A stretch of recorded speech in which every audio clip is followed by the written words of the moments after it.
30 days of no contact and nothing.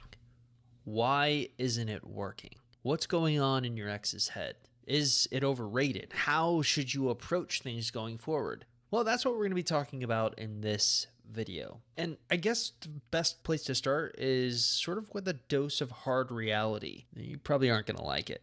So the breakup industry as a whole has a pretty negative vibe.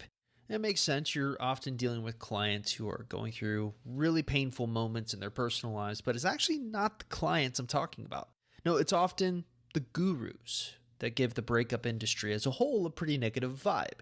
The profits over people mentality. Now, I'm actually going to be honest with anyone watching this or reading this or listening to this and admit that there was a time right around 2016 to 2017 where I fell into this mentality. It seemed that every decision I made for ex-boyfriend recovery or ex-girlfriend recovery or the ex-recovery program was motivated by money. And as a result, the advice I gave to people suffered. And it's hard.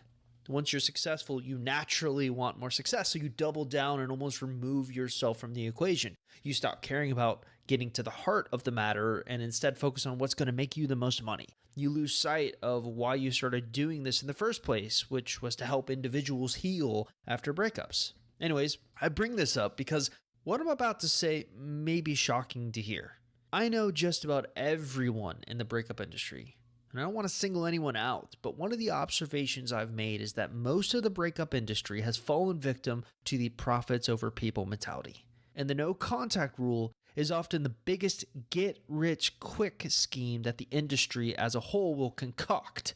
How often have you seen the claim of, hey, the no contact rule, that's all you need to do to get your ex back? Or all you need to do is ignore them and the rest will take care of itself. Or, the no contact rule is a cure to all of your problems. Often you'll see industry leaders, and I've certainly been guilty of this myself, but they'll trot out this success story that all it took was a no contact rule to get their ex back, which is creating unrealistic sort of expectations. Again, I'm not saying I'm innocent. I've definitely promoted things in very similar ways. But where I feel like I differ from many of my peers is that I subscribe to the sell them what they want, teach them what they need mentality. And I'm very honest about it. But again, I'm getting off topic. It seems pretty clear that the no contact rule is the star of the show for many breakup coaches. But what most breakup coaches neglect to tell you is that they're selling you a lie. The no contact rule alone is not going to win your ex back. Here's the truth. So a few years ago, I genuinely grew curious to see how often exes would reach out during no contacts. Now, the natural assumption around the industry is that if you use a no contact rule, then your ex is likely to reach out to you in some form of begging, pleading, anger, rage. And if they don't reach out to you in this way, if there's nothing, the no contact rule is a failure. It's not working. Something along those lines you've probably heard or felt. And usually, those in the industry will cite these stories of an ex who reached out and begged for you back as proof that the no contact rule works. But I wanted to put it to the test.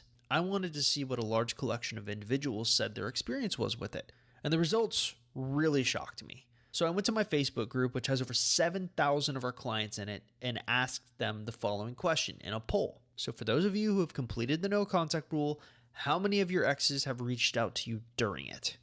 My honest guess would be that close to 70% of individuals would say that their ex tried to reach out to them at least once. Shockingly, the exact opposite happened. 62 participants in the poll claimed that their ex did not reach out to them during the no contact rule. So what does this mean? Is this proof that the no contact rule is overrated? Well, not exactly. In fact, if you go to our success stories section on our website, exboyfriendrecovery.com, you'll find that in every one of our success stories, with the exception of one, some form of no contact was used. So the no contact rule does work, but just not the way you've been told. And for me, this is the most frustrating aspect of the whole breakup industry. They try to frame the no contact process as if it's this easy thing, as if all you need to do is ignore your ex and the promised land is yours. But that's not really how it goes down. So why is it that the no contact rule isn't working the way you are expecting it to? Now, success stories really make up the brunt of our assertions here at Ex-Boyfriend Recovery. In fact, here's an interesting experiment.